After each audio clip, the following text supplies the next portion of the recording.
So hi! Welcome and welcome back to my YouTube channel, and for today's tutorial, ituturo ko sa inyo kung paano nga ba mag-lock ng card sa ating Landbank app online.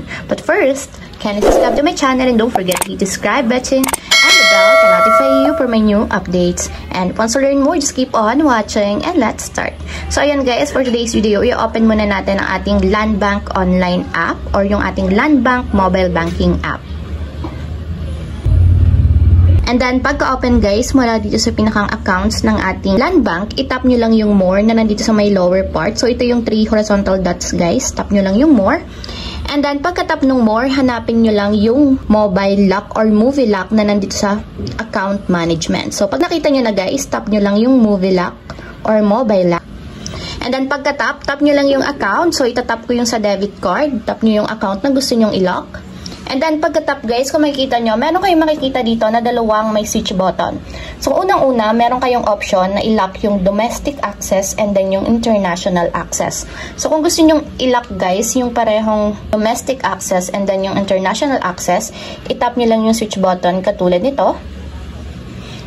And kapag ganyan guys, lalak yung ating card through domestic access and then yung international access. So kapag nakakalock na guys yung ating card, hindi natin siya magagamit sa withdrawal through ATM or kahit sa mga online purchases kasi nga nilock na natin siya. Pero anytime naman guys, pwede natin siyang i-unlock ulit kapag gusto niyo siyang gamitin. Pero mas safe kasi siya guys, once na hindi nyo ginagamit is i-lock nyo yung card ninyo para in case mawala yung card is hindi siya magagamit or hindi ma-access ng ibang tao.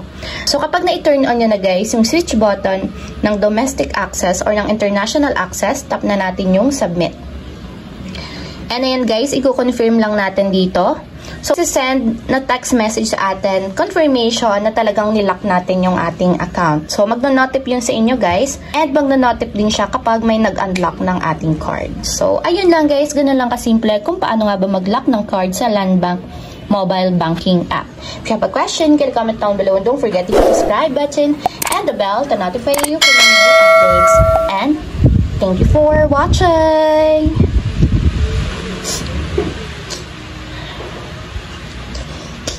Living life, every day, late at night, not okay.